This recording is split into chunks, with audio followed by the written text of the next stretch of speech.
All right, good evening. Good evening. All right, we appreciate everyone's patience. I know this is not easy when you have a hot issue like this. My name is Jaha Howard. Hello? All right, we're here. My name is Jaha Howard. I'm a school board member for Cobb County Schools, and I represent Post 2, which is Campbell High School, Campbell High School, Osborne High School, and the feeder schools, which includes Campbell Middle School. So welcome to Campbell Middle School. We're really happy that everybody is here, and we know that sometimes really difficult issues bring the community out. Wanted to kind of go over a couple of things we have and some ideas of expectations. Everyone kind of is walking in here with very different expectations, so I'll try to lay out a little bit. I'm just going to welcome you, which I'm doing now.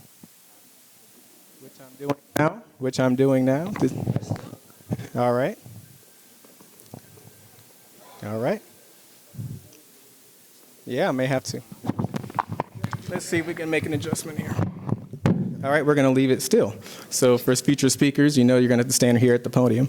What I'm going to do is in just a few minutes, I'm going to turn the floor over to Eric Allen, who's going to introduce the elected officials who are here. There's going to be a few words from them, and we mean a few words. So we talked about a total of about 10 to 15 minutes total, and there's a lot of elected officials here on the local, county, state, and I don't think we have any federal representatives here. We have one, okay. So we'll talk about that. Also, representatives from the company, Sterigenics, will be here and will have some things to share. And then there will be a question and answer portion after that. When you first walked in, there was a couple different signups, so it may have been confusing, but there was a sign up for those who would like to make public comment. Those public comments will be limited to 2 minutes. We do have one microphone, so we'll call up 5 people at a time. According to the list, you'll stand up on the side, and we'll go one at a time. I'll be the one holding the microphone, so nobody can take it and have a whole sermon. I don't think anybody's interested in that, but I will hold the microphone, and if I take the microphone away from you, it's out of love. I'm just trying to be respectful to the whole group. So I really, really appreciate everybody coming. I know everybody's very fired up. However, just the tone, I think it's really important that we are operating with the sense of urgency, which is why we're here, but we're also operating with the sense of listening. We want to listen and also be heard. And those two things have to happen at the same time. I know you know this already. It's just a friendly reminder. We want to listen and to be heard, not one or the other. So I'd really, really appreciate it on behalf of Cobb County Schools. Our principal here at Campbell Middle School is Dr. Camille Havis, doing a phenomenal job. So for those that are parents of Campbell Middle School Spartans, welcome back. For those that have never been here, welcome. Hopefully this is not your last time at Campbell Middle School. Thank you so much. And I think Cobb County government is live streaming.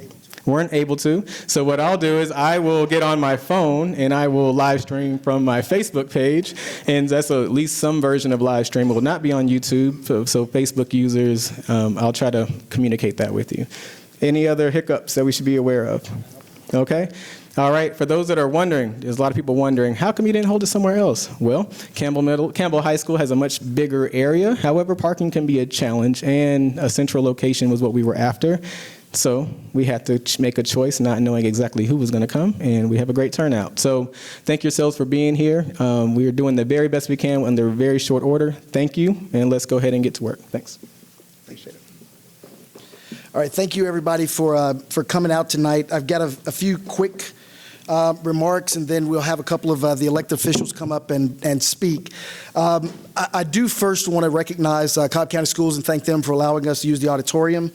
From the city of Smyrna, we have Susan Wilkerson, Andrea Bluestein, and Tim Gould, who will be up here to speak here shortly. From the county, we have Commissioner Lisa Cupid and Commissioner Bob Ott.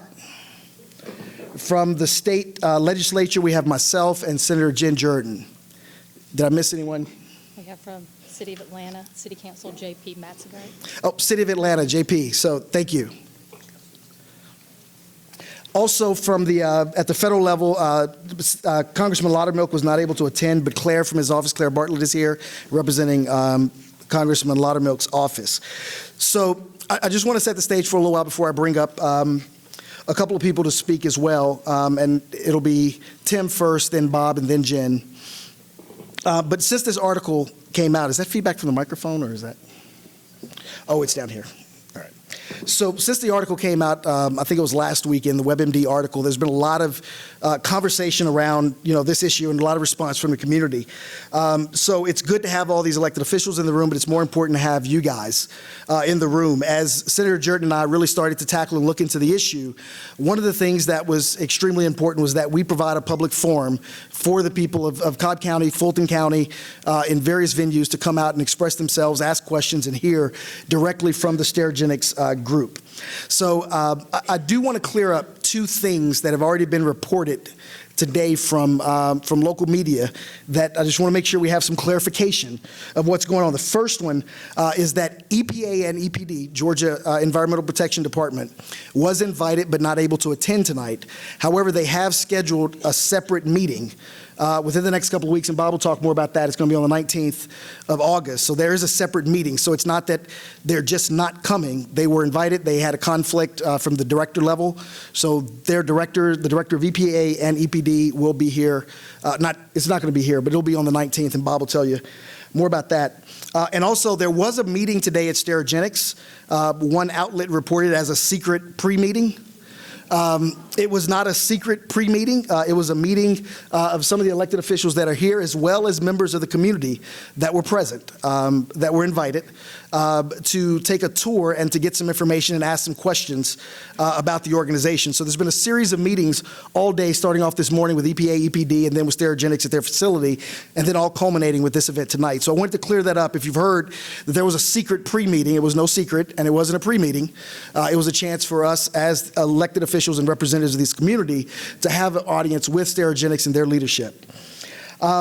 So the purpose of this meeting, and I want to make sure I lay that out as well, the first one is to present accurate information, the most accurate information possible. There's been a lot of stuff floating around. There's been a lot of comparisons to Illinois and Georgia. There is a difference in the way in law in Illinois and Georgia. There are some nuances, so we want to make sure that everyone has the most accurate information possible that we can then respond on as a community of how we go forward. The second thing, I wanted to make sure that this audience and this community had the ability to hear directly from Sterigenics and to ask them questions. And I do want to acknowledge the fact that Phil McNabb from Sterigenics was the person to reach out. It wasn't an outward reach from Jen or myself. We were actually in the office building together when the call came. So I appreciate the fact that they reached out to us to find out how they could get in front of this and message with the community. So we gladly accepted that invitation. That's kind of how we got here tonight. And then the third is there are going to be several meetings after this to figure out how we move forward as a community. So I know there's one on Thursday night. Some of you have been signing up for it. And where's it going to be? Where's Tony? St. Benedict on Thursday night. So there'll be more of a community working session on that night if you'd like to come and start to continue that dialogue. So, as I said, this is really a joint effort at all levels, from state, federal, local, to make sure that we can get as much information out to you as possible so that we can then, as a community, start deciding how we want to move forward, what are going to be our expectations of Sterigenics, and most importantly, how are we going to hold them accountable for whatever agreement that we come to. So that is extremely, extremely important, and you guys are going to have to be part of the process every step of the way. So I'll close with that, and like I said, I want to bring up in order someone from the city of Smyrna to say a few words, then someone from the county, and then Senator Jordan will start off with the Sterigenics presentation and introduce Mr. McNabb, if you will. Thank you, Eric. Appreciate that. I'm Tim Gould. I'm with the Smyrna City Council, Ward 6, which we happen to be in Ward 6.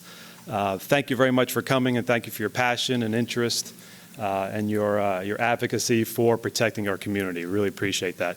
Many of the folks on the council are here tonight. The mayor is definitely paying attention. And also Derek Norton is traveling for work, and he's inside that computer right down there, Skyping in. So he's got a camera and he's paying attention. Hello, everybody.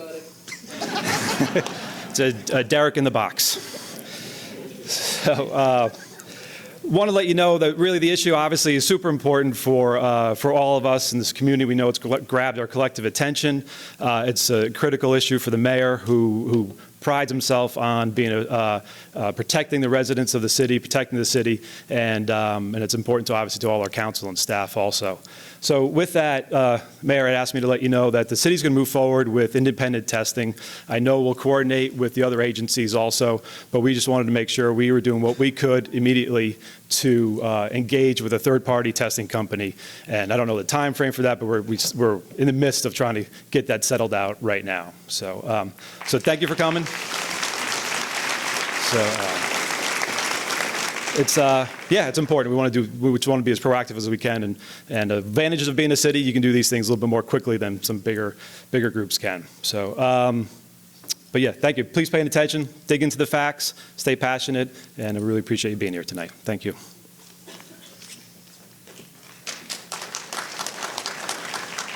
And before I bring up Commissioner Bob, I wanted to also acknowledge State Representative Terry Nulowitz is here as well. So, Bob. Thank you, Eric, and welcome, everyone. I just want to kind of give you a quick update on what's going on at the county. Myself and Commissioner Cupid and Representative Allen met for about 2.5 hours this morning with EPA, EPD, Cobb County, Douglas Public Health, and different agencies at the county to find out basically more information and to figure out what direction the county needs to go. A lot of you know that I had a town hall meeting scheduled for August 6th. And as Eric mentioned, to accommodate the EPA and EPD directors who wanted to make sure that they could be here with the community meeting, that meeting now is moved to August 19th. It's a Monday night over at Benjamin Preparatory School at 7 o'clock. And so the town hall for Vinings will be rescheduled, and that meeting will be just for this topic. So I just want to make sure everybody knew about that. And we also spent, as you heard, about 2 hours this afternoon with Sterigenics on a tour of the plant so that we could get all the accurate information. Strongly recommend that you listen to what has to be said tonight so that you can get all the facts. Thanks for coming.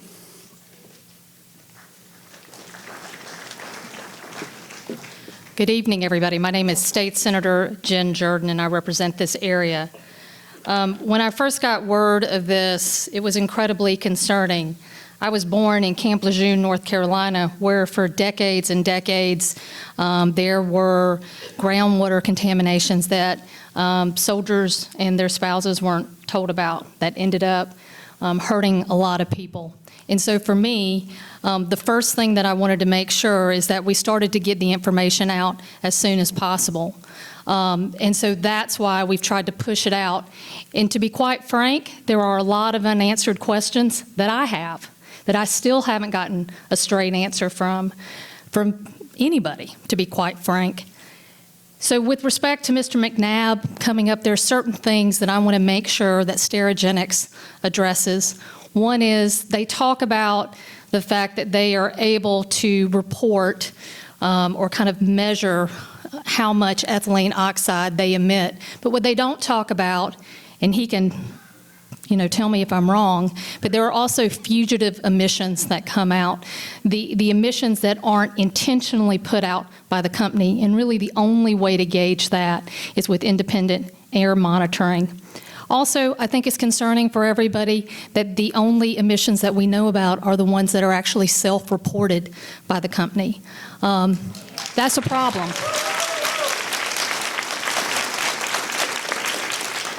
And while I absolutely appreciate the willingness of the company to be here and to install technology to reduce emissions, what I want to know is if at a minimum the company has known since 2006 that ETO emissions are dangerous and are carcinogenic, could cause cancer, why are we now just hearing about it?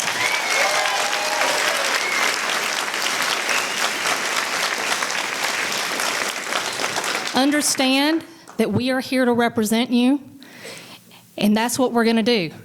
And so we're going to work across government lines. This affects Cobb County, this affects Fulton County, City of Atlanta, City of Smyrna. I mean, it affects all of us. And there are schools all around, there are communities all around. There are rich communities and there are poor communities. And at the end of the day, this is when we really have to kind of come together and come up with solutions. So I appreciate Mr. McNabb being here, and I look forward to his answers. Thank you.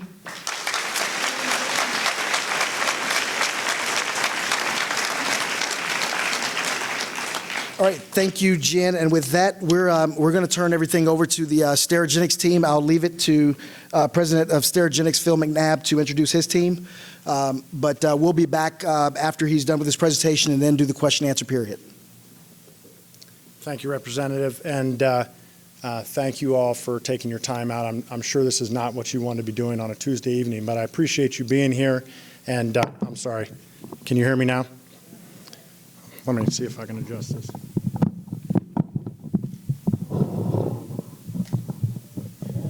Okay, a little better? Thank you. I was saying I appreciate you coming out here, and I am going to answer all your questions to the best of my ability. And if we can't get to them all tonight, and I know there's a lot of people here, we'll have an avenue for you to ask questions, and we'll answer them online. And we will be back for other community meetings. As Representative or Senator Jordan said, and I'm sorry, Representative Allen introduced me, I'm Phil McNabb. I'm the president of Sterigenics. And there's a few things I want to accomplish, and I'm not going to do death by PowerPoint here, but I do have a few slides that I want to share with you if you would let me get through them, because I think they may answer a few questions, and then we'll get to the question and answer session. I want to explain who Sterigenics is, because I think before a couple of weeks ago, most of you did not know this company existed. There's no secret about the company. I just want to explain what we do, why we do it, why we use ethylene oxide, and how we handle this material, and why the facility acts safe and is not doing any harm in the communities. Okay, because I know there's been some reports out there, and it's very concerning when you read these things. So let me get through some of my information, and then we'll get through the questions.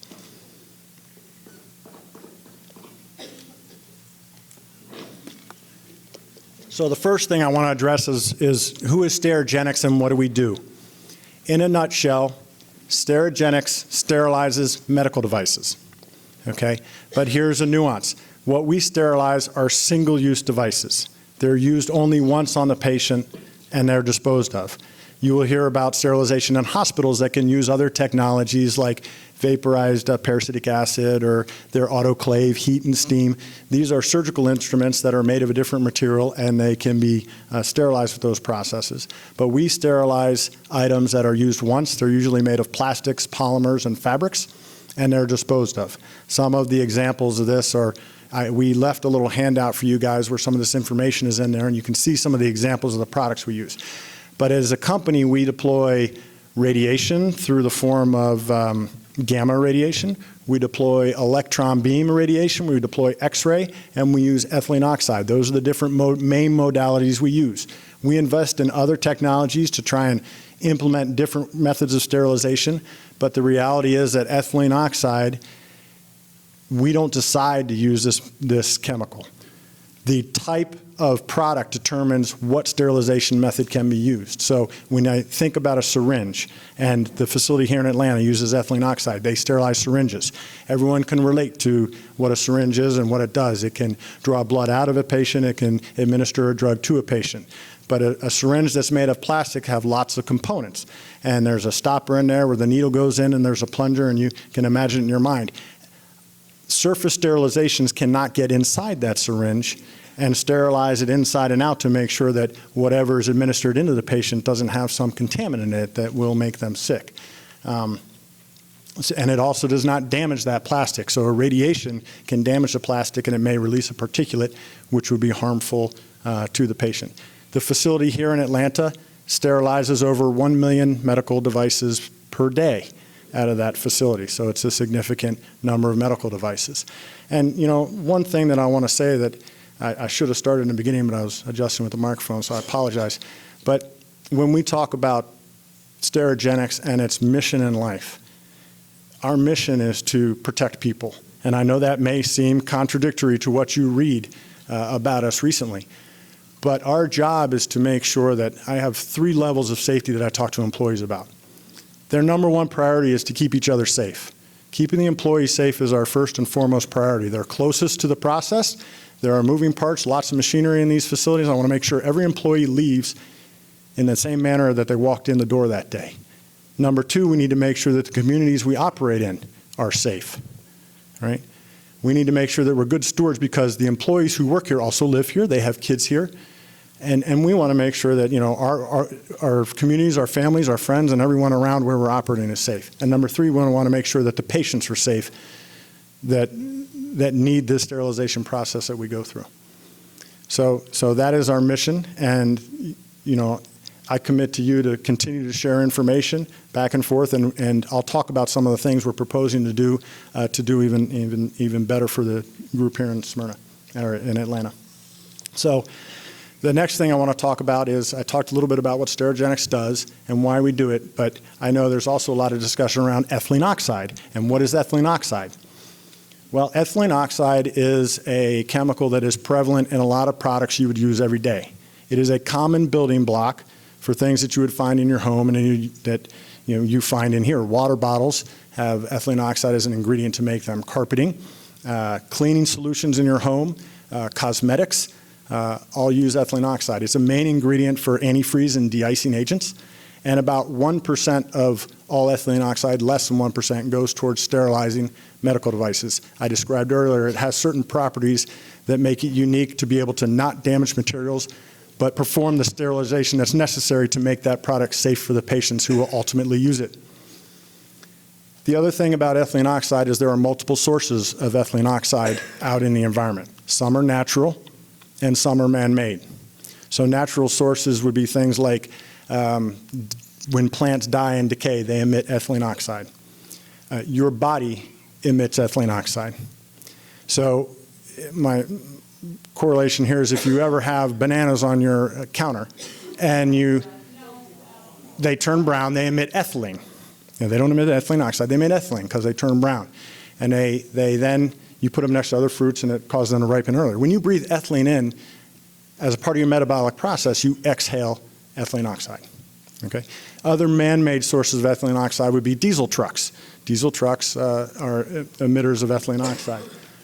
Gas furnaces, anything with an open flame emits ethylene oxide.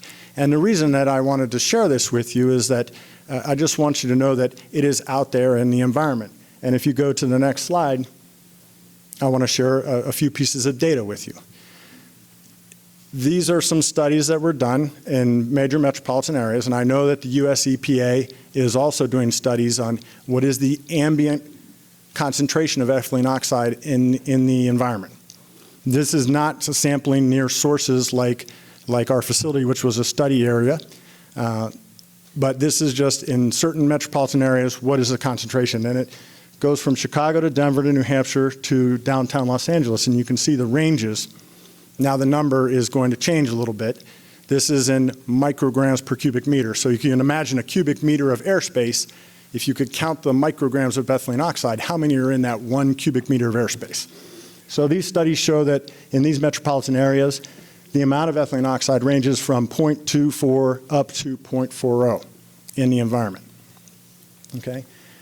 Now, our contribution, modeled by the Georgia EPD of our current facility, adds 0.02 to these ambient environments. So I just want to give a relative scale of what the modeled contribution of this facility is compared to what's already out there in the community. So I would hope one thing that you would take away from this is that the air around the facility should be no different than the air in any other community around Atlanta or across the country. Now, where would the other ethylene oxide come from? Remember, I mentioned diesel trucks.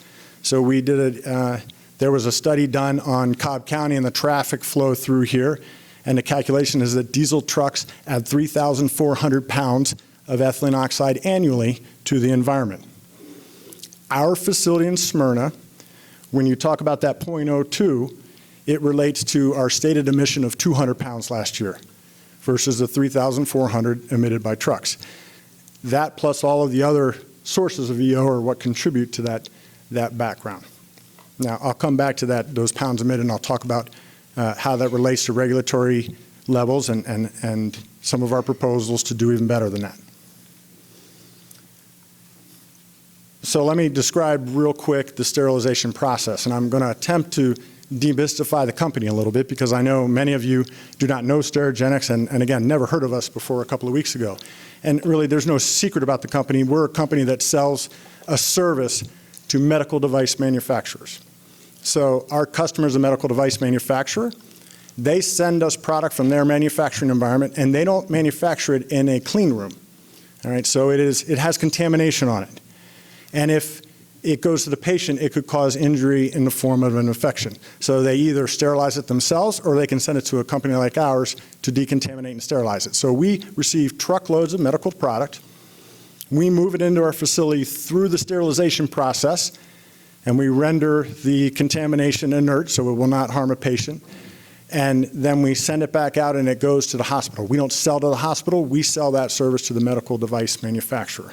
So our process is the last line of defense between the manufacturer that made the product and the patient to assure that it does not do harm to the patient when it's used on them.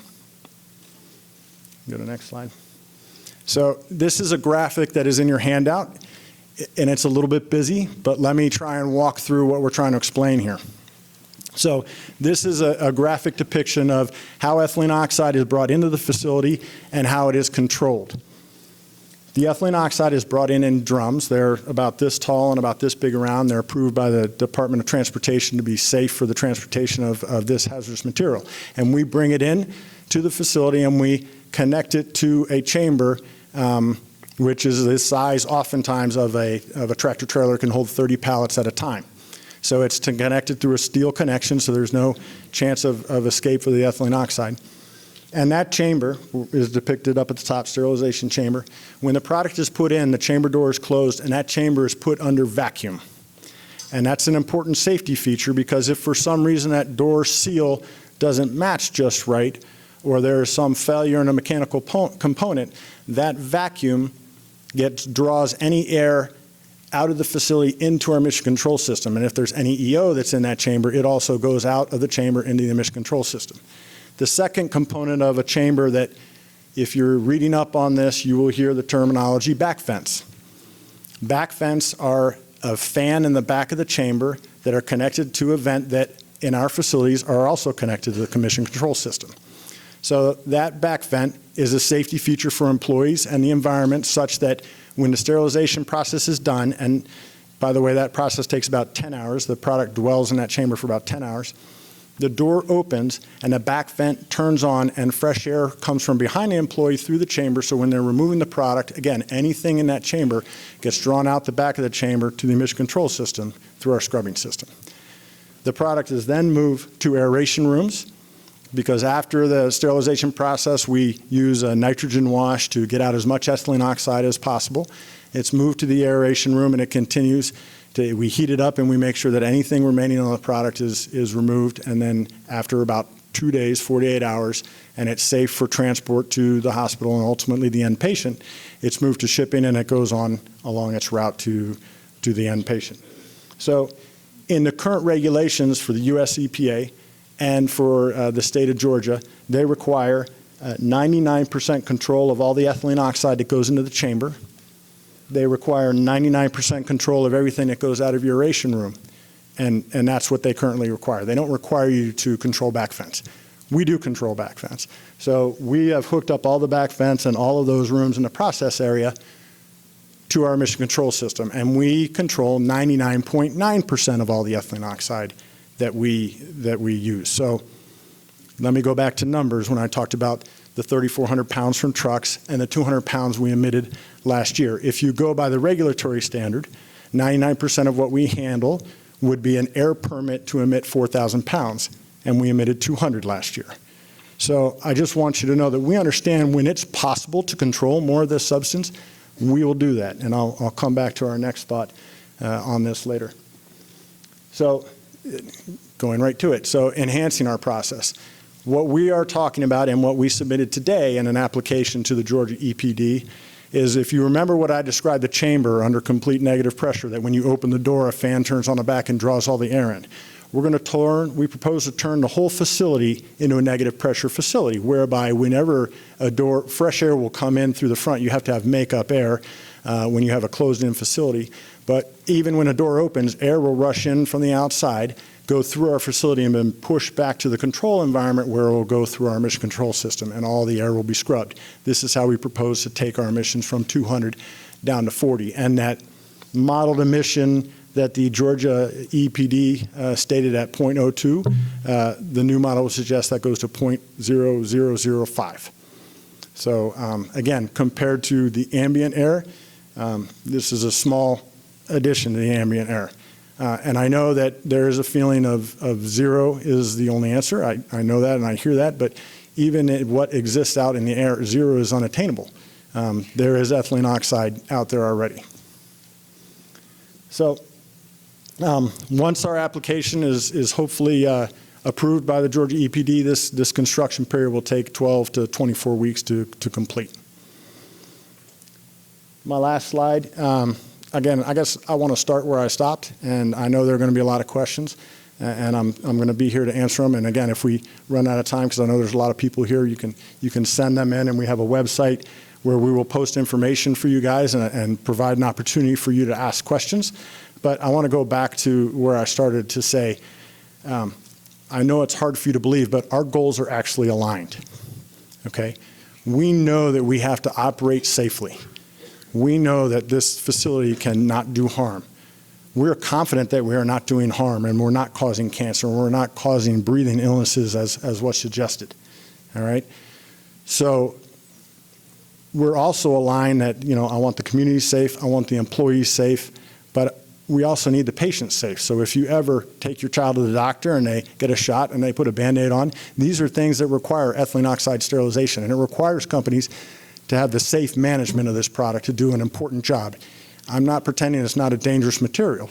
We need to treat it as such, and we do. We have policies and practices to treat it as such, but this is a necessary process to continue the supply of sterile medical product out to the patients who need it. So again, thanks for your time. I'm sure you have a lot of questions, and again, I'll do my best to answer every one of them. Thank you.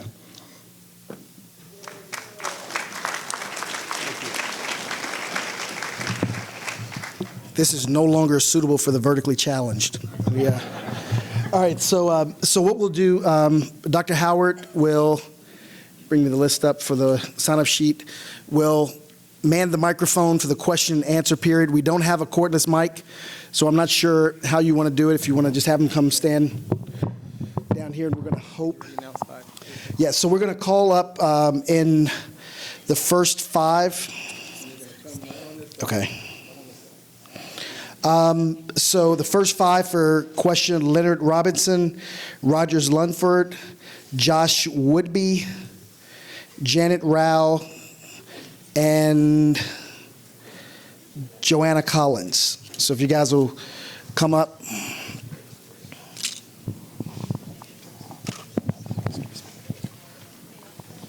All right. And so we'll do the comments, and then you'll have feedback from you. So just be prepared. I'm going to pass the mic. I'm going to come down here. Okay. All right. Hey, Derek. All right. Okay. So just a friendly reminder, this is we're given 2 minutes to ask a question. It may be less than that. That's okay if it's less than 2 minutes, or your comment. Can I squeeze 2 questions? Yes, you have 2 minutes to do whatever you need to do, and then he'll go ahead and respond after that. And I'm going to hold the microphone, so please don't try to wrestle it. I'm going to hold it. And Shalimar, do you have the time? Okay. So, all right. Ready? Hi, my name is Leonard Robinson from Sustainable Smyrna. I have a question, not so much for Sterigenics, but to the county. How do you get a facility here, and how many people knew when the facility was first sited? How many were at that meeting when they said, we're going to bring ethyl death in your community? Is it okay? How many people were at that meeting when it was first sited?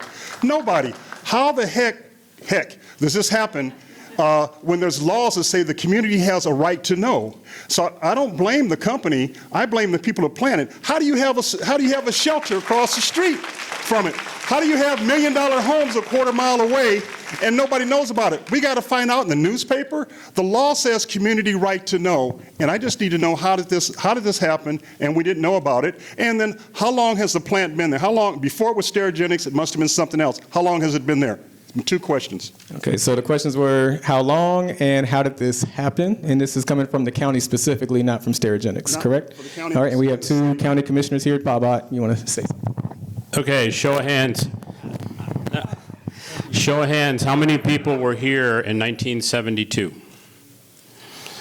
Okay, that was when zoning started. This plant was under a different name. It was approved in 1972 prior to zoning, and it has been operating in this capacity since 1972. And now the residential property around it, those of you that remember when I was on the Planning Commission, I did not vote in favor of putting residential properties around the industrial properties on Plant Atkinson and North Church Lane, because I said this is exactly what's going to happen. My predecessor approved the residential, and that's how you ended up with residential close by. All right, Commissioner Lisa Cupid, any comments? Yes. Very briefly, if you look around your communities, many of them have industrial sites around them. And it's something that we deal with and grapple with zoning about how we place residential around industrial sites. And unfortunately, we're seeing that it's not just about the intensity of use from a visual or operational or from a physical standpoint, but there could also be some other things that we have not taken into consideration from a zoning perspective. As Commissioner Ott shared, this plant has been here for several years. However, one thing that wasn't shared in the presentation by the president today is that there have been changes about how ethylene oxide has been assessed. I think the dangerous qualities of that chemical have only started to come to light, and it's changing the way that different regulatory bodies are looking at that. Also, from speaking with some representation from the organization today, also technology is changing the way that that emission is being assessed. So these things are more recent developments that we've come to learn about and what's starting to bring that to light. So I want you to know there's no malintent on us from the Board of Commissioners. We are as concerned about this as you are. When we learned about this, we started to ask the questions so that we can understand what we can do to be stewards of our community. But there are some factors that are beyond our control, again, starting with the history of the site and the way that people are monitoring the emission of this chemical. Okay, next question. I'm going to come up. Sorry. All right. This question is to Mr. McNabb. Your plant in Willowbrook, Illinois, was closed February 17th and will remain closed at least until September the 6th, if not later. Will you, as a manifestation of goodwill, close your plant here until the enhancements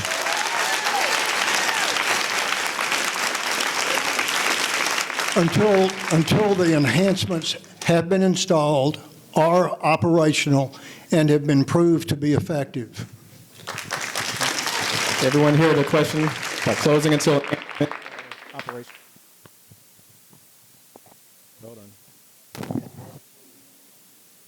Testing. Okay, yeah, thank you for the question. And we'll take that back, and that's something that I know has been suggested. I apologize, I think it's gone out again. Hold on. I know that's been suggested several times, and we will take that suggestion back, but there's a couple of things to keep in mind. If we stop production, the sterile medical products in inventory represent about 2 weeks of supply, because you do not leave this on the shelf. You do not want to recontaminate it. So we'd have to find a place to sterilize all that product, 1 million a day that goes through Atlanta. And right now, with Willowbrook closed down, there is not capacity to handle that. So I would be balancing the risk of sterile medical supply with the, and today the facility, as I shared some data, does not add a significant amount of ethylene oxide to what exists in the environment today. And as I stated, I mean, the regulators state the rules that we operate in, and we're well within those rules. All right. A few more. I have 2 more questions. Yeah, but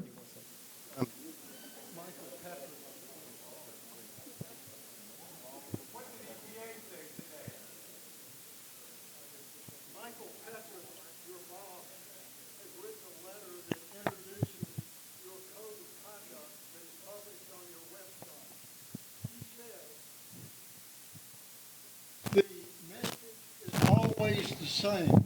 Each employee, officer, and director is expected to comply with both the spirit and the letter of the code. The code has the following provision for safety.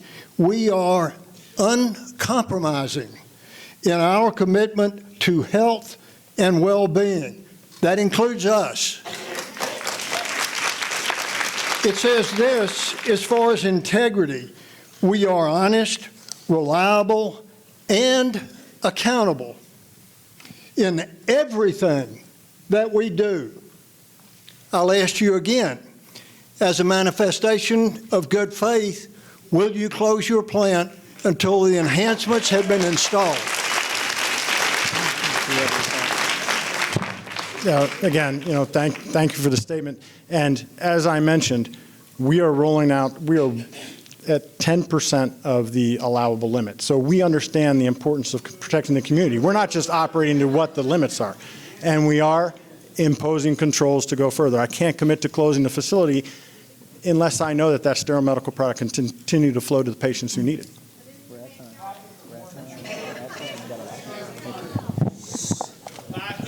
I would like to know, I have three questions. I would like to know, what proof do you have that not based on modeling? Secondly, this report came out in August of 2018. Why is it just today that you submitted your proposal to reduce further? I got my last question. He can answer all three. Okay. And thirdly, where do you live, sir? Did you hear the questions? I did hear the question. So I'll try and take them one at a time. So the modeling, how do you know that the modeling is accurate? So our emission control systems are tested by an independent testing party under a protocol by the Georgia EPD. And then we do monthly samples of that emission control system to make sure it's continuing to function, and then we monitor the parameters of the system. I think it is public, but I'll have to check with it. Again, that's not a secret. We can share that data. Yeah, absolutely. I apologize. Your second question was, can you why not? Timing, right? So, thank you. In August of 2018, when the NADA report was published by the U.S. EPA, we in fact were talking to Georgia EPD. We didn't quite have the solution that we had today. We were working on different scenarios, understanding that the more you can control this chemical, the better. We understand that. So we did work with them back in July of 2018, and it took us 4 or 5 months of running different scenarios to figure out what the best solution to continue to reduce emissions would be. In this facility, whenever you make a change to any piece of equipment, you have to model it to make sure that it doesn't affect the sterility process and may compromise the safe nature in which we sterilize processes for the patient. So that's why it took a year to come to the final conclusion and submit our application. So why did we just find out a week ago? So why did we just find out a week ago, and why wasn't this released as a statement from the company in August 2018? So our job is to work with those who regulate us to make sure we understand what the parameters are. If we should have press released something regarding this, that was our mistake that we didn't communicate, and I apologize for that because, again, I know this is not what you want to be doing on Tuesday, and I know this is not what you wanted to learn about a couple of weeks ago, and if we should have communicated earlier, I apologize we didn't do that. I do not live in Georgia. And I'm assuming you'll be able to provide some of that documentation about the solution process enhancements being discussed a year ago. Will you be able to provide that for public viewing? As far as conversation? Yeah, the conversations, you said that started a year ago. This is the timing is kind of fishy, so. There might be emails that exist, and a lot were phone calls. I will say that the Georgia EPD has been very proactive in addressing this issue and working with industry, not just us. We'll look forward to those emails. Thank you. Okay, so my name is Janet Rao. I am the president of the newly formed Stop Sterigenics Georgia group. So we are a 1,500 group member group now. We are working hard to understand what's going on in our community to communicate, to help be part of finding solutions. And so my question is actually for our state level representatives. Dr. Wheeler, who's the director of the Agency for Toxic Substances and Disease Registry for Region 4 with the CDC, he would oversee the collection of data for cancer occurrences and other health impact issues for this area. He said today that he had not been contacted by anyone at the state level to request a study, and that he requires that to be able to move forward with collecting that data. He indicated that he has been continually sending the self-reported information that is being voluntarily provided to him from the residents within that zone to the EPA. As of today, no official inquiry has been made. Do you intend to communicate with the CDC and Dr. Wheeler to initiate this study, which would enable a more accurate collection of real data that we can make decisions based on? If yes, when do you expect to do this? If no, why? You're going to hold it? Yes, tomorrow morning. I was just made aware of that this request could even be made. There was a full report done for Willowbrook, and it's incredibly concerning in terms of what the CDC determined there in their conclusions. And absolutely, so tomorrow morning, it'll be first thing on my list to do. So thank you for asking your question. Thank you. We're going to be at the meeting, right, on the 19th? I just wanted to confirm real quick. I believe from the wrap-up of our meeting on the 19th that the CDC will be present at that meeting as well as the Department of Public Health. So it's going to be more focused on the health agencies and their response and what we can hold them accountable for as well. Cobb Douglas. Yeah, and Cobb Douglas. Would you like to say? The other thing is Cobb Douglas Public Health was at the meeting this morning, and they actually did request from the CDC the cancer numbers. What they got was the 30339, and I know those of you that live in parts of Smyrna realize that some of that was changed, and so we told them this morning that we also need the other Smyrna zip codes. So we did make that request this morning. So,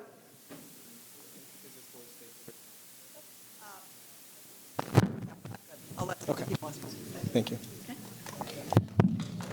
Hi, my name is Joanna Collins, and I'm a concerned citizen here in Smyrna. And today you've spoken about all of your safety and that, and I would like to ask you a couple of clarifying questions. I have 4 of them if we have time to get through them.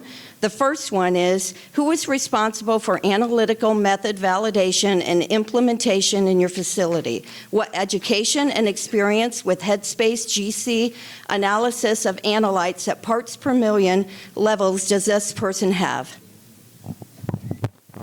Hold on. I'm sorry, are you asking who's in charge of validating the sterilization process in our facility? Yes. Okay, so that would be our quality manager, and I'm not familiar with her credentials off the top of my head. Okay. Another question. Do you use an ASTM method or other validated standard to measure ethylene oxide? If so, please provide the standard number of that method. Actually, I have someone here who's a bit more technical than I am. I don't know if Kathy Hoffman is here in the crowd and she can help me with some technical answers.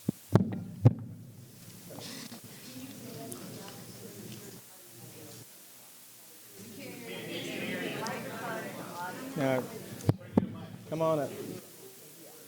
We're also going to call the next 5 just so you can be prepared. Okay. So the next 5 up will be Dustin Caldwell, Scott Lacefield, George Alonzo, Andrew Kirk, and Nosh. I can't make out the last name, but Nosh, if you'd come up as well. So we do use ASTM. Sorry. So we do use ASTM studies that the equipment that we use in the facility. Again, in the facility, we're measuring worker exposure, and it is there's an ASTM. What method number is that? I'd have to look it up and provide it. I'd be happy to do that. And then there's different methods that we use for the stack testing that's done by the third party. And there's a number of EPA, ASTM study of the standard practices that they use for that, and they're different from that. Okay, I have another one. Okay, I got it. Is that, with that? Yeah. That was- Oh, yeah. Thank you so much, I appreciate You may need to stay here for this one.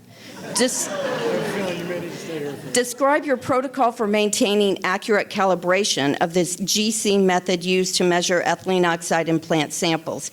How often are the calibration standards or controls used to validate the results? What is the source of the standards or controls? So again, I think you're talking about the GC system that we use in our facility that measures the EO concentrations there.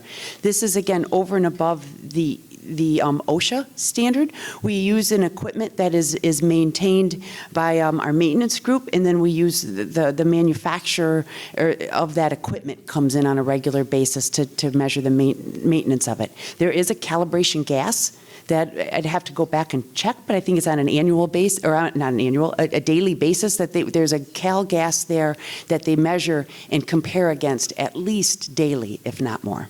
Okay. Thank you. You're at your time. Thank you so much. Thank you so much. Hello, my name is Rhonda Robinson. I am a citizen of Smyrna. I work in Fulton County in Atlanta Public Schools. I'm an educator of 20 years. I am a member of a church in Douglas County. So I live in this area and I work and thrive in this area. So my question for you is going to be threefold. I looked at this as you presented it on the screen, and I followed it as much as I could, and I pretty much think that I'm pretty much well-versed in trying to ask these questions about what I'm going to ask you. First of all, I want my daughter, who is 10, to be able to live and thrive and do whatever she needs to do in this community, in Georgia, no matter where she decides she wants to go, especially in these 3 tri-counties that I just described. Secondly, if she is to do that, I want to know, first and foremost, with the company that you're the president over, especially the one that's here in Georgia, is there any statistics or numbers that you're willing to give us, first and foremost, about anyone in your company that has gotten ill or sick from any of these things that you all are emitting into the atmosphere? Yes, so we don't have a formal study of employees. We have 30 employees here. We've been in business for quite some time. I am not aware, nor is our facility manager aware of any illnesses as a result of working in this facility. I was talking to a gentleman today who's been with us for 44 years, so he's seen a lot of changes to the facility, and he is healthy and hale. So although there's not a formal study, and I would assume there's be HIPAA privacy laws on identifying any issues, but I'm not aware of any. So I'm assuming that means no pending litigation or anything of that nature regarding health of employees in this area? No. Secondly, when you gave out the statistics up there, I know what we do is not intentional, but even though some things may happen, we still have effects from them. With that being said, out of all the numbers that you gave us, I want to know if safety is the #1 priority of your company, what is your TRI and DART numbers and what do they represent at this time? The TRA being the toxic release inventory. So last year, this facility emitted around 220 pounds.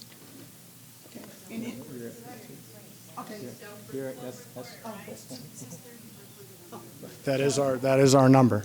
And yeah.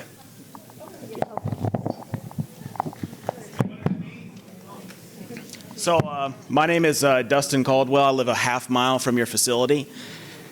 I want you to know your trust is totally broken because you're reacting now when we're here and when this is coming out. And for everyone here, I want you to know the EPA did a 10-year study, said this stuff definitely causes cancer. Ethanol oxide is 27 to 61 times higher than the acceptable rate in Smyrna due to EPD. The CDC's ATSDR department reviewed your Illinois independent testing after you said it wasn't that bad and found out there were 6,400 cases per 1 million, far exceeding the 100 cases per million that are acceptable.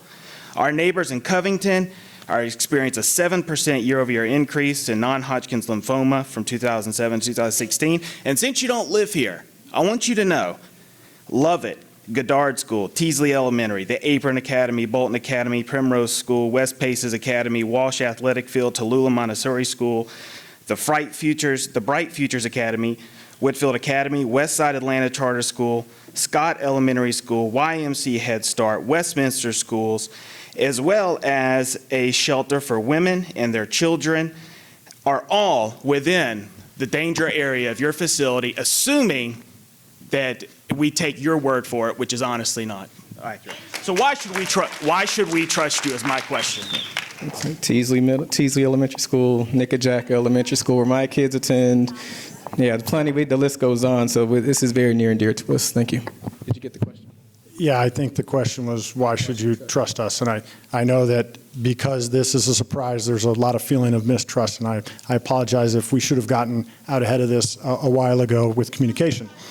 So I think the reason that you should trust us is we're not a company that is finding where the regulatory limit is and operating up to that limit. We are always endeavoring and have shown a history of continuous improvement and getting well below the regulatory limits. And we will continue to do that to make sure that the employees are safe, the community is safe, and the patients are safe. You're at time. You're at time. Can I just say you're at time. I'm sorry. You gotta go. Okay. I got it. Okay, thanks. Hello, my name is Bridget Kurt, and I live down the street from your plant. I also work in hospice full-time, so I see what people go through every single day when they have cancer. In Illinois, the Illinois Department of Health found that once the proper data was collected, that verified cancer cases around the Sterigenics plants were significantly higher. The Chicago Tribune reported that top officials at the U.S. Environmental Protection Agency confirmed that toxic pollution from the company's Willowbrook sterilization plant was responsible for long-term cancer risks up to 10 times higher than what the EPA considers acceptable. 2019 court documents from Illinois and a February 3rd, 2019 CBS Chicago News report stated that workers say plant supervisors would dump ethylene oxide byproduct, ethylene glycol, down the public sewer drains to avoid the cost of shutting down operations. Ethylene glycol is found in antifreeze. The same records show that to avoid plant shutdowns, former workers say the company manipulated alarm systems meant to warn workers when they were overexposed to chemicals. So are you saying that your former employees, who many of them, you've also signed non-disclosure agreements when they did get cancer, are they lying?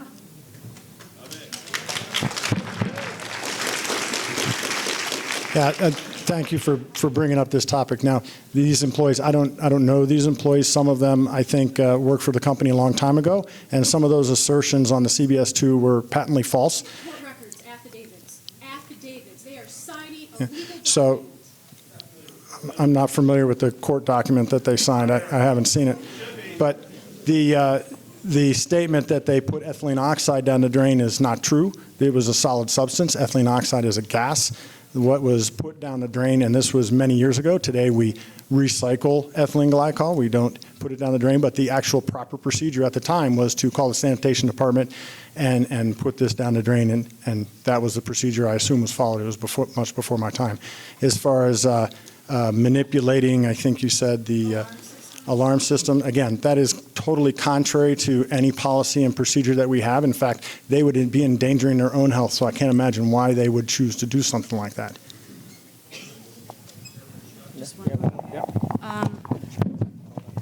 The Illinois EPA study also stated that children had higher rates, 9 times the rate of pediatric lymphoma and leukemia.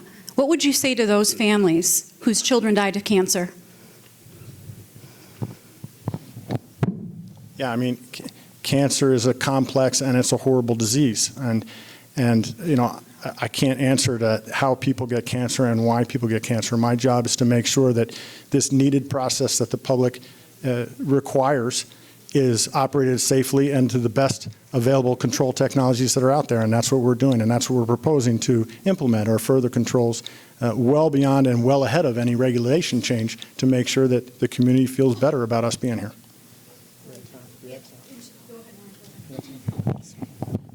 Hi, I'm actually from Illinois. I live a mile from the plant in Willowbrook, and it was important enough for me to fly here to hear from Sterigenics directly. So what I want everyone in this room to know is that you cannot believe what they are telling you. We have been fighting this for a year. What you don't know is that Kathy Hoffman, who stood up over there, is a past president, I believe, of the Ethylene Oxide Association, a lobbying group that lobbies with the chemical industry to use this chemical. Mr. McNabb, Phil, lives 50 miles from the closest facility that emits this chemical. This industry has had a 40-year head start on us. They knew this day would come, and it's here, and it's not stopping, and we will not stop. And everyone in this room, you need to stay together. I can't tell you what will come after tonight.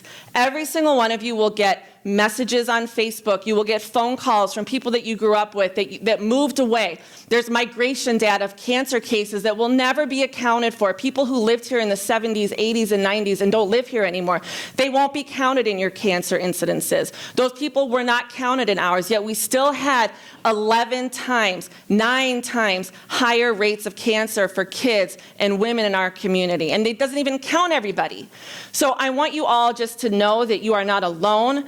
Our group is watching you on Facebook Live right now. This is a movement. Kathy, Phil, you should be ashamed of yourselves. A year has gone by, one entire year where you have known this, even forget the 40 years that have passed. A year since you were in our community, August 29th. You should be ashamed that this community has to come here tonight and do this. You should have come here begging for forgiveness a year ago. I can't believe I had to come here tonight. So none of you give up. Stay united and fight this monstrous company because they only care about money. Stay together.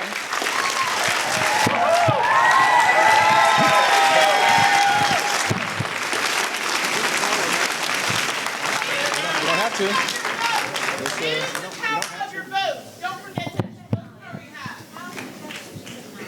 I can't really follow that, but I just have a couple of questions for Cobb County and Sterigenics. Are they willing to pay for the independent test like Smyrna's willing to do? Do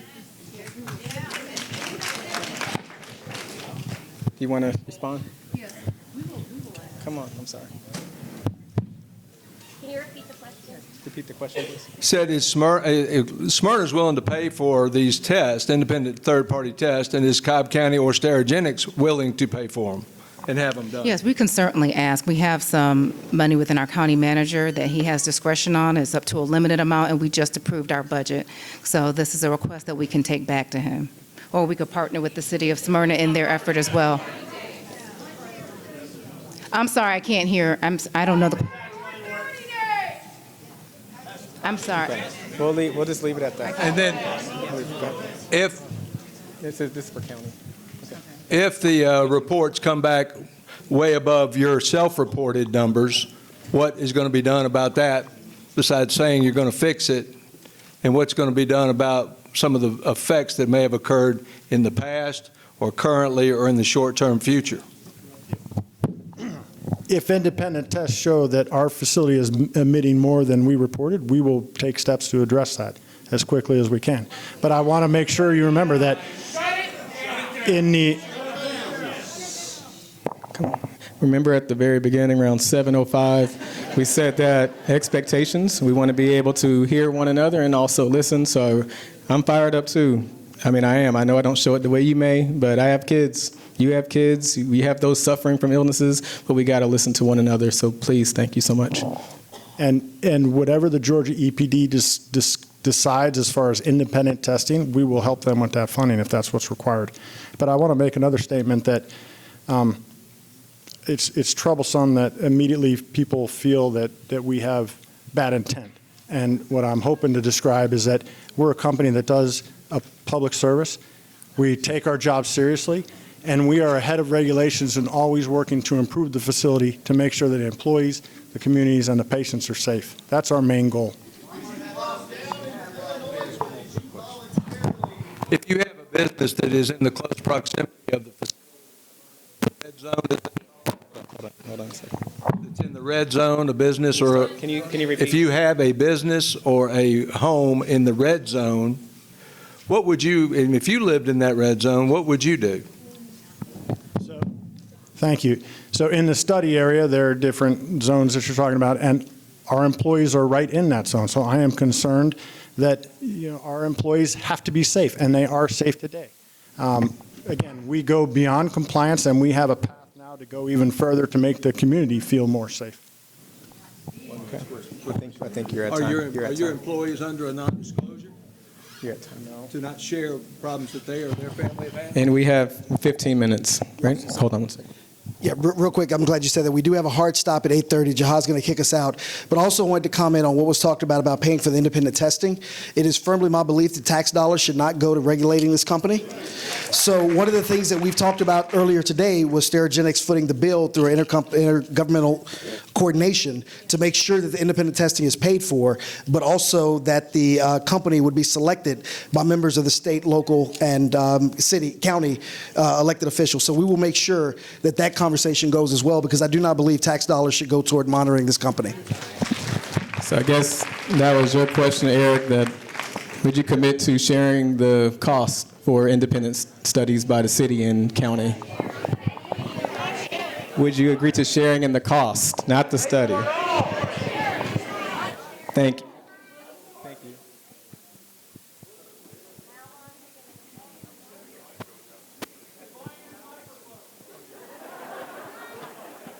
Whatever independent testing our regulatory body, we will fund that if that's what's required. Can you say that again? Whatever testing method the Georgia EPD comes up with to say this is how we want to prove that the community is safe, we will fund that. Can I say something? I'm still going to hold it. Look, the deal is EPD's not going to require them to do independent testing, period. We know that. So what we're going to have to do on the local level is come together and get it done. It'll take a 30-day period. We'll try to figure it out. We'll get Fulton on board, City of Atlanta, Smyrna. We'll do whatever we need to do, but we're going to have to get it done. But let's be clear, EPD is not going to come in here and say anything or make this company do anything, and it really is going to come down to all of us doing it.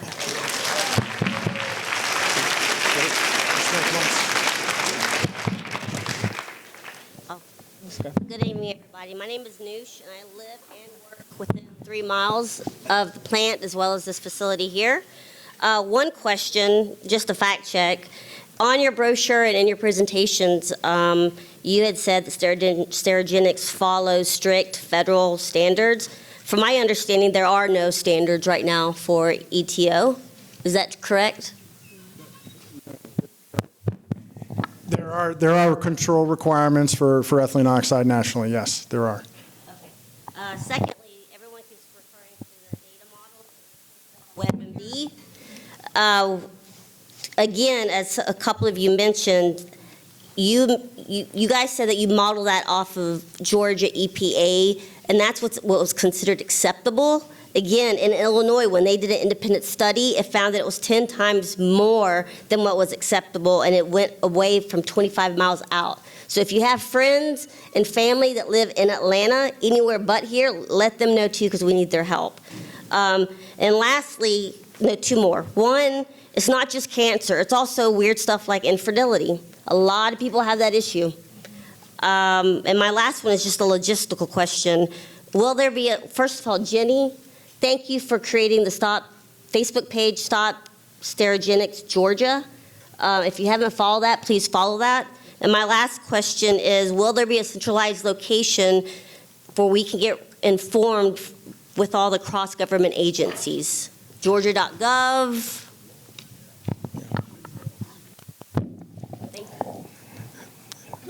I wonder if this will be a county.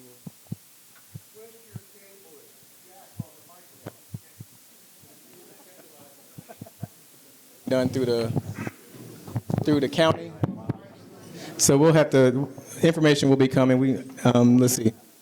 Okay. You, Bob? Okay.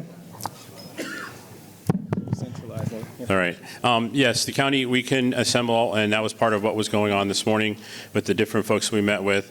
Commissioner Cupid and I will work on getting all the different agencies where you can find information and put it all in one place. We'll put information out on our newsletters on Friday, and then I know Ross is in the back, and we'll put something on the county webpage. All right. Hi, I'm Sandy. I live also a half mile from the plant as a crow flies. And all of this stuff is very alarming to me, all of the air being tested.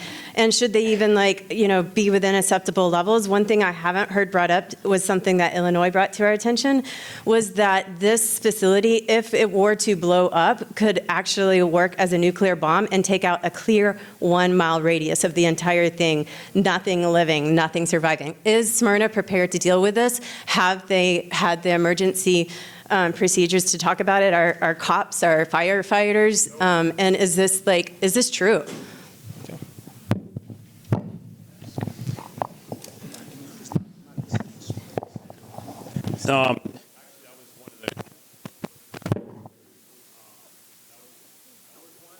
That we asked this morning, and there's actually, I forget what the letters RMP stand for, but it was part of that. Fire marshal said, what are the plans would happen? And there is a whole process that is reviewed. And matter of fact, we asked Sterigenics today, because the last joint exercise between the county and Sterigenics was 5 years ago, and we asked, and they committed to do another one this year. But there is a whole protocol in place to cover the different possibilities. So that is a possibility that it's... No, I'm not. I'm saying that there is in place protocols to deal with different things that could happen at the plant. I mean, there's lots of different things that can happen in a lot of different places. So the county will be working with Sterigenics again. I'm not aware of that. Okay, so at the county level, we want to make sure we just have some follow-up answers for you. So make sure we have emergency protocols in place. All right? Okay, so we are at a hard stop. What time is it? Oh, no, we still have a couple minutes. We started a couple minutes late. So hold on. Who's on next on our list? We have probably two more. Ramona McCary, and Bridget Kurt. Let's get both of them up.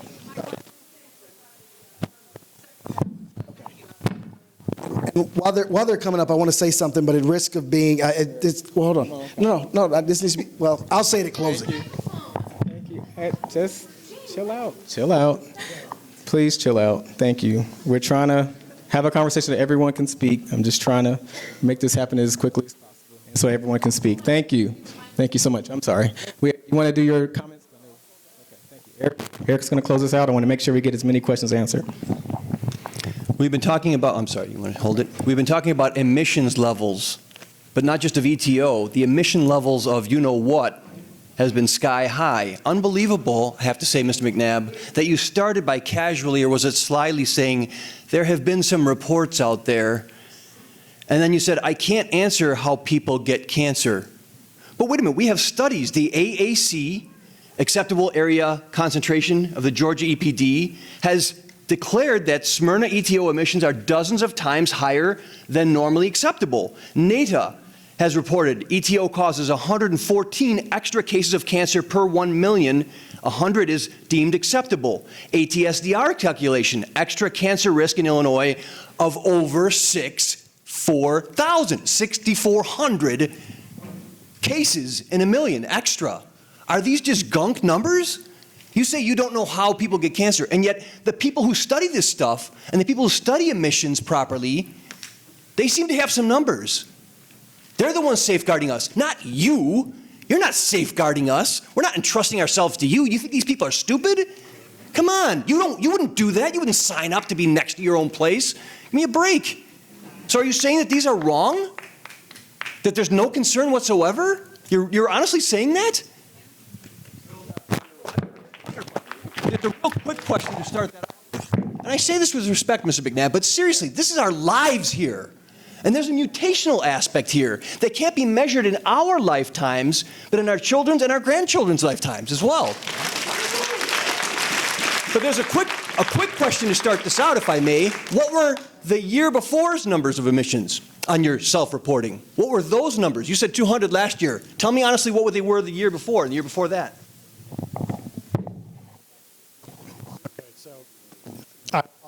If you felt like I was glib, I know this is a serious matter, and we do take it very seriously. To answer your last question first, the year before was around 227 pounds. So there was a period in 2015 where we tied those back vents in, which took emissions down from about 3,000 pounds to about 200. So that's the history of the facility. Can you give more information about that? Can you give more information about the 3,000, the timeline and dates for that? The timelines of days. So I'll have to go back and you can see the records of emissions. It was 3,000 for a number of years. I don't know how far back that goes, but can you give a range? They were around 3,000 for 7 to 8 years prior to that. And regarding the Okay, so this is kind of important. So we want to just get a sense of, you may not know exact dates, but we need as close as possible to a range of dates, because those are pretty high numbers compared to the 200 that we're talking about. 3,000 is very different. Right. So can you give us a sense of the years where they were hovering around 3,000? Kathy, do you recall the years off the top of your head of when they were? We can find the data and post it for you. So we have 2015 and on? And earlier, so 2015 and prior. So I think we can all agree that we're trying to build trust, and it's hard to build trust if you're saying 200, and then at the very end, 3,000 gets kind of shared, so it's not building trust. So this is why we're trying to get as many questions, because we deserve answers. Yeah, we can't just say we're going to move forward. So do you have another? Okay, I'm sorry. The first one was this longer bit about all these numbers. Yeah, there was an initial question. So I'd like for the folks who created the reports to answer those reports, but those are not medical studies of actual incidence of cancer. They're risk levels that they use to inform regulation.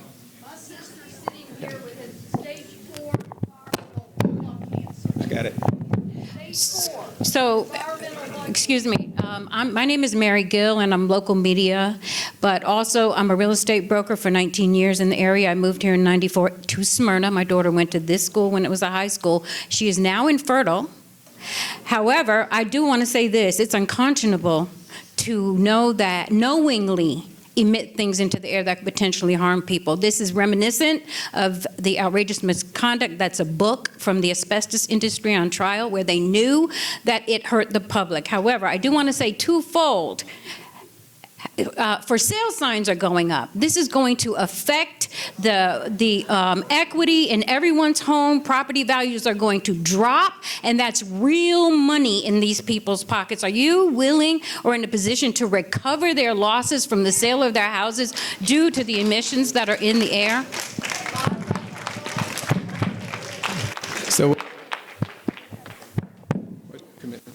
So as I shared, the ambient air around this, when the data comes out, is no different and should not be any different for the community around here than Atlanta and across the country. So as I mentioned, the ambient air samples in Illinois, there are other contributors to ethylene oxide. We receive around 40 trucks, diesel trucks a day in and out of our facility, and they are a significant contributor. I think the question was about taking responsibility for those very high numbers that you mentioned from 2015 and prior. So the question was, is Sterigenics willing to be responsible for that?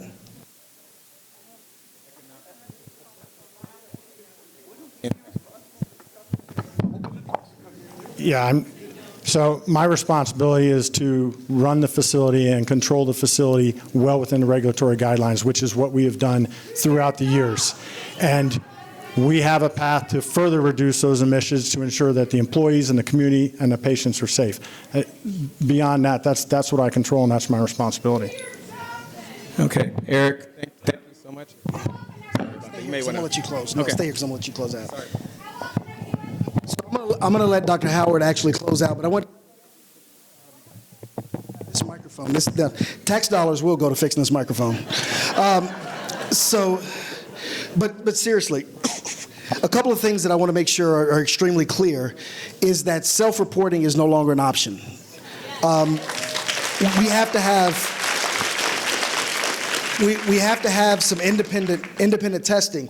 And I'll also say that the current administration, the EPA has no sense of urgency to fix this. there needs to be calls and conversations into, and I appreciate, the Congressman sending someone tonight,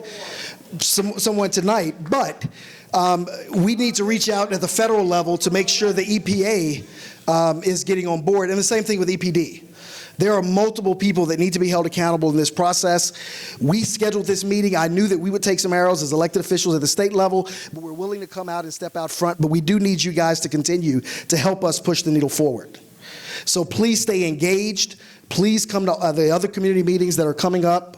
Make sure that you're reaching out to all of your elected officials, and as I said, especially at the federal level, to make sure that EPA and EPD are just as concerned and urgent in solving these issues as we are in this room.